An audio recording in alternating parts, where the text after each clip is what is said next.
Hello, my name is Michele, and you're listening to Profit is a Choice. This week, we are rerunning episode 131 of the Profit is a Choice podcast, How to Easily Create a Strategic Plan for Your Design Firm. This is an awesome topic that we processed through a couple of years ago, and I will say to you, it is still relevant, and it is something that we work on and focus on in Scarlet Thread Consulting all of the time. So I want to encourage you, as you wrap up this year and get ready for next, that you take the time to consider your strategic plan, what it might look like, and how you can improve upon it from moving forward. Every day, empowered entrepreneurs are taking ownership of their company financial health and enjoying the rewards of reduced stress and more creativity. With my background as a financial software developer, owner of multiple businesses in the interior design industry, educator, and speaker, I coach women in the interior design industry to increase their profits, regain ownership of their bottom line, and to have fun again in their business. Welcome to Profit is a Choice. Creating a strategic plan does not have to be difficult or overwhelming. If you followed along in my year-end planning podcast, you have a lot of the inputs to this strategy. If not, no worries, you can do it now. So come with me, let's build a strategic plan. Okay, in my last podcast, episode 129, earlier this month, I shared with you the 5 reasons to have a strategic plan. Here they are as a refresher. Having a strategic plan allows you to choose your direction with intention, work proactively instead of reactively, have the organization work together with clear goals, allow for consistent messaging, and to manage resources effectively. Now, don't we all want that? Yep, you say, I say that too. So how do we do it? So I'm going to start by telling you what I'd love to have in my strategic plan. Remember, I told you we're building these to be workable, not to be beautiful. So don't worry about all the finessing of it. Just get the main details out, and then you can always go back and finesse it. Okay.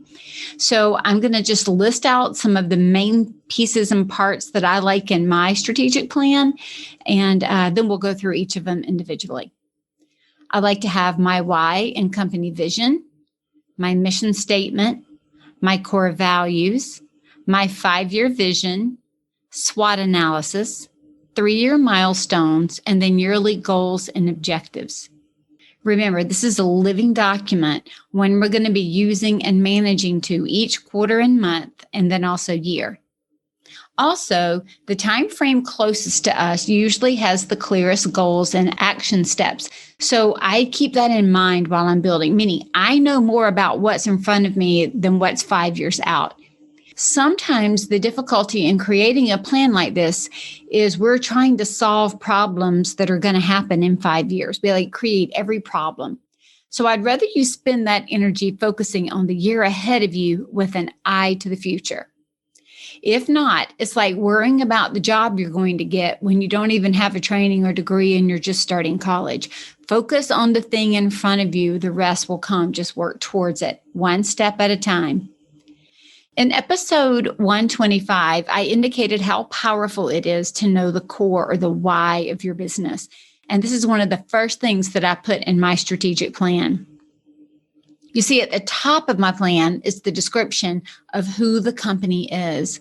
Because just like in that podcast, the strategy is built upon the identity of the company today and in the future. My personal why informs my company why. So that deep nugget or belief that drives them both will be the same, but my company why is focused on the company and not me as an individual. And that way, others are able to get behind the company why.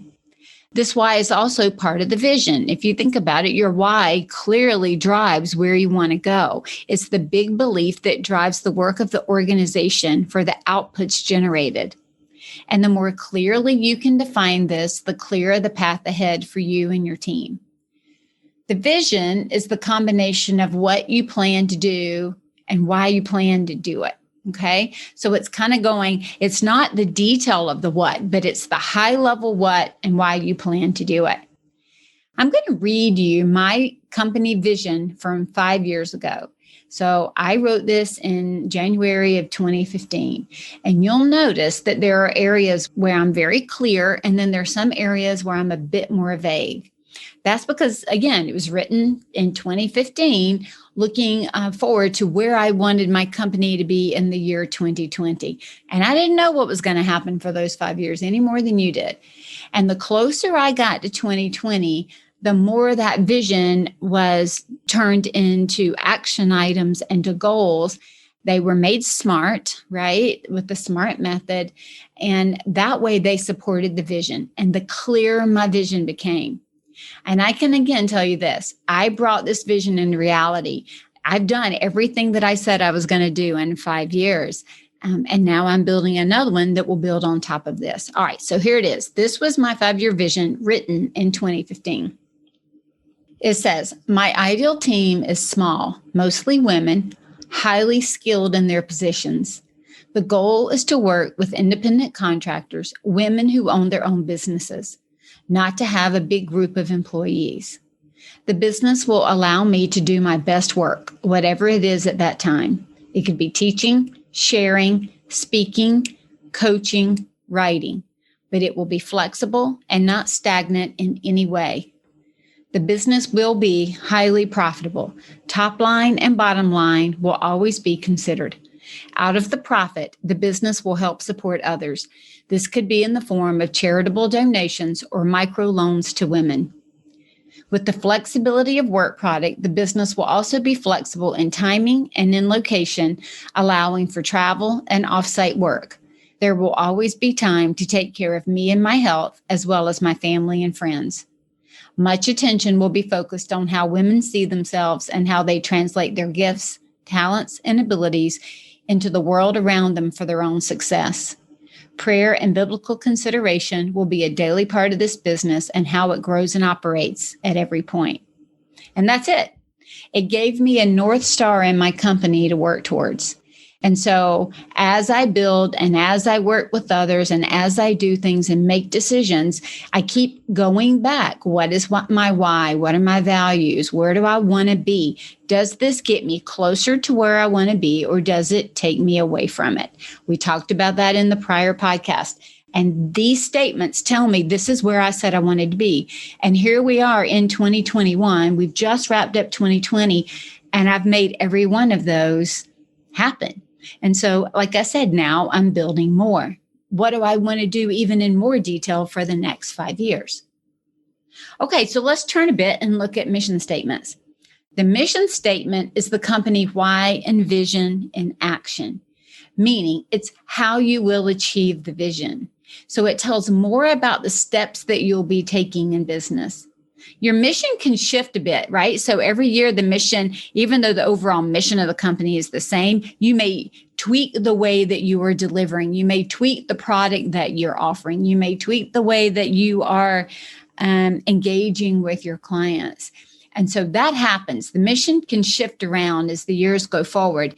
But most often your why and the company big why and big vision won't change.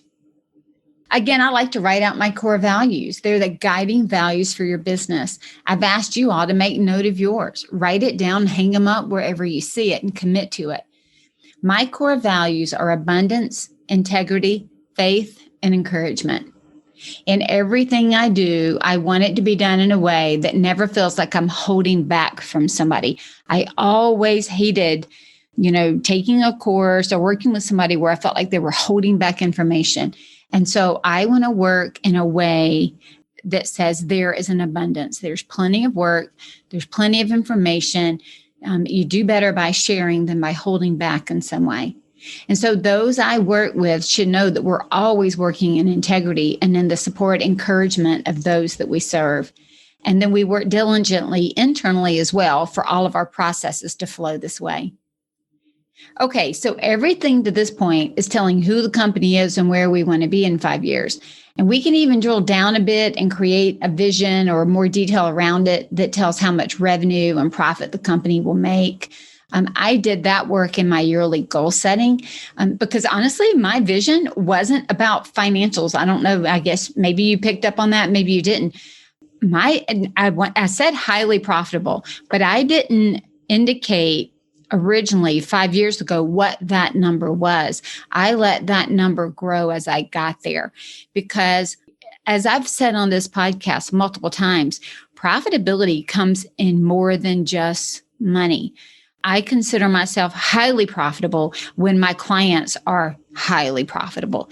It's not about the number that I'm making. It's about, are they using the resources that I'm sharing with them and turning that into profitability for their company? If they are, I'm profitable. So I say that because for some of you, it may be a number that you put there. It's not wrong. But if you don't have that number yet, you can gain more clarity through your goal setting process to create that number. And that's the way I did it. Okay. Going forward now, I might actually put numbers to it in my 5-year vision, but I never want a number like that to drive the way I serve the people that I want to serve. And so for me, that's always been something that I needed to manage. So in my yearly goal setting, I did that. And again, you could add it to your vision. Who your ideal clients are and how you can serve them and will serve them could also be included. Remember, the more you know, the more you document. You can always edit or adjust it or tweak it as you go. When you have all of that down on paper, it's time to move a bit more granular to determine how we're going to get there. If you feel the how overtaking the what and why, I want you to stop and take a breath, because a lot of times we're trying to solve a problem, like I said early on, 5 years out, when we really need to just document. So don't get so caught up in the how we're going to do it in 5 years. I'd rather you get caught up in the how we're going to do it in the next three weeks for the things that you have to do. Okay. So stop and take a breath. Let's commit to the grand business vision before we ever focus on all the goals. Just like we need to choose a college pathway and a major for graduation before we take a bunch of random classes or worry about the job we're going to get. This vision that you and your team have created, I'm going to ask you a question. Are you dedicated not only to the vision, but to the pursuit of it? Because as you know and I know, this is not a straight path. It's winding and it's weaving and it's up and it's down. And we have got to be dialed in and committed to where we're going if we want to get there. Later, we can build in metrics to determine if we've arrived. But for now, I want you to dream it in as much detail as you can and commit to it. If you're not committed to it, don't go offer it to your employees or your team. You need to be committed to it so that they can be committed to it. Okay, so assuming we are, one thing we want to add in is our SWOT analysis. SWOT stands for strengths, weaknesses, opportunities, threats, and trends. And I talked about that a little bit more in the podcast that we just did that were reminding us of how to plan for our year end. My clients do multiples of these a year when working with my team. And in the strategic plan, I would say we're really just wanting to include those that matter the most. So usually that's the overall company SWOT, which should be a compilation of the smaller SWOT analysis from individual departments in your company. And I like to have the SWOT from year to year in the 5-year plan so that you can see at a glance how things are changing and evolving. With regard to goals, I prefer to look at a strategic plan with a combination of goals and milestones. For me, milestones are sometimes easier to identify because once I go into goals, it gets hairy. Again, we start trying to plan detailed goals 5 years out, and that it just doesn't make any sense because things can change so much before you get there.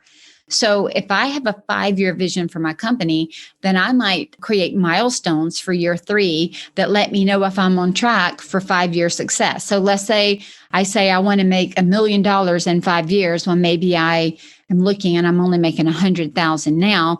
I'm going to lay out a plan that maybe says I need to be at 700,000 by year 3, if that were a goal, so that I could work my way up. And then a goal, if it were smart, would be more detailed than I might know at the time of creation. That's why I try to plan for the timeframes that are close to me and very smart detail.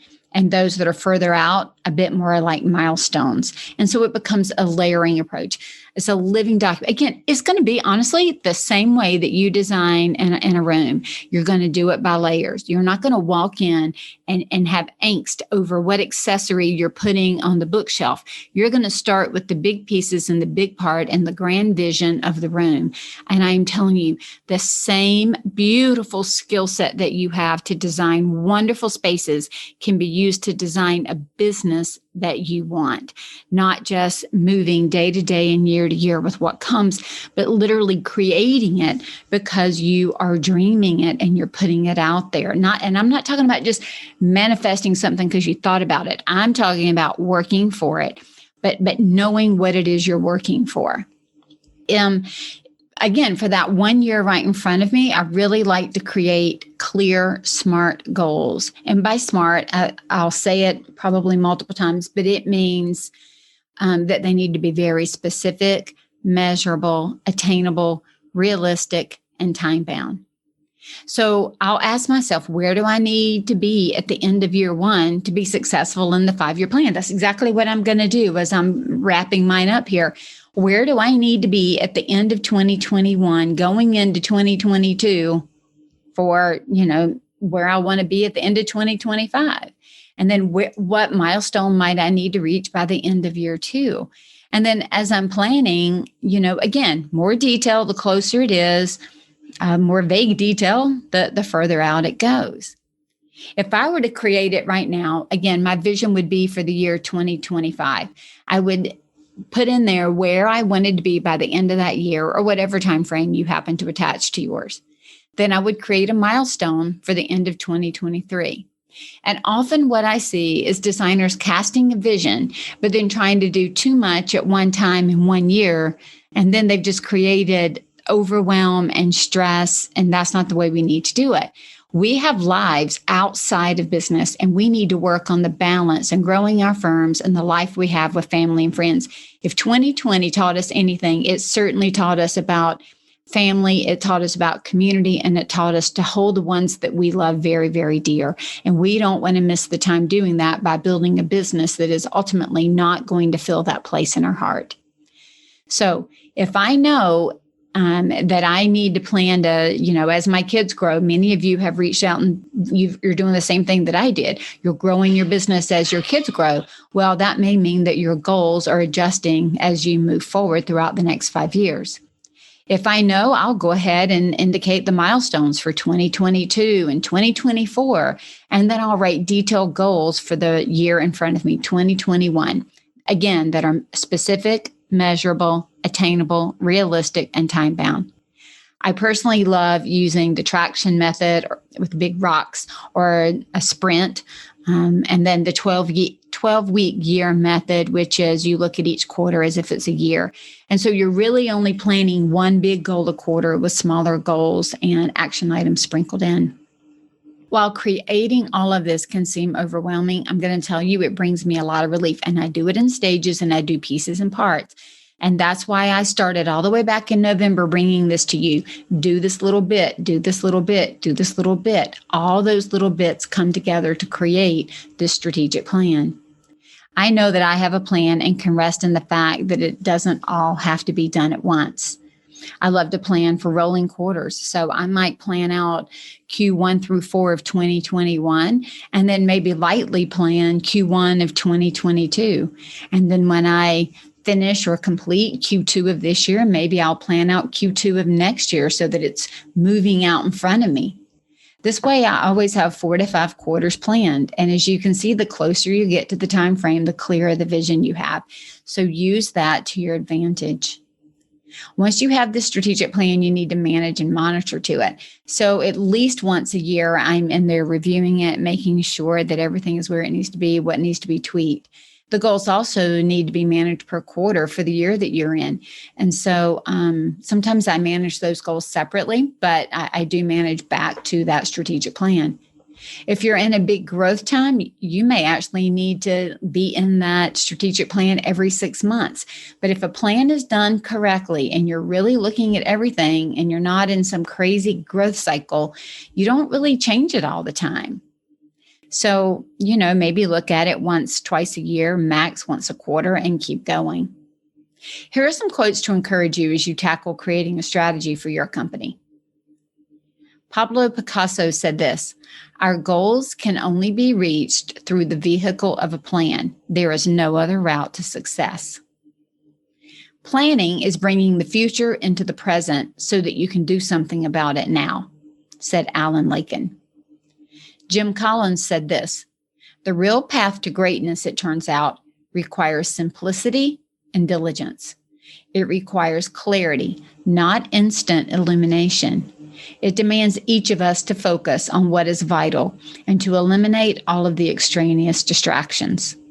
I love that. That is so true. This plan and doing all the work that I keep encouraging you to do helps you say yes and helps you say no so that you can eliminate those distractions. Graham Edwards said this, and I think it was Dwight D. Eisenhower who said something very similar. But Graham says, "It's not the plan that is important. It's the planning." I hope you found this helpful. And remember, it's not that we are trying to get it all right or get it correct. There is no such thing as perfection here. It's that we're taking the time to dig in and see and measure and consider. And again, like Graham Edwards and Dwight D. Eisenhower both indicated, it's not the plan that counts. It's the planning. My clients are planning and strategizing. They want to have full ownership of their business. And their desire is to be in front of what's coming, not behind it. And they want to do this with as much ease and repeatability and profitability as is possible. They know that it doesn't happen by accident, and it certainly doesn't happen without intentionality, diligence, and looking at it. And you know that too. You're listening right now, and you're either a planner who has done this and seen the power in it, or you're struggling with no clear direction. And I've been on both sides. I much prefer the side of organization, planning, and intentionality in my work. If you're a business owner who desires the same and you want a trusted advisor and coach to guide you in this, please reach out to me. You can find out more by visiting my website at www.scarletthreadconsulting.com. Plan to be profitable and sustainable because it doesn't happen by accident. Profit is a Choice is proud to be part of the designnetwork.org, where you can discover more design media reaching creative listeners. Thanks for listening, and stay creative and business minded.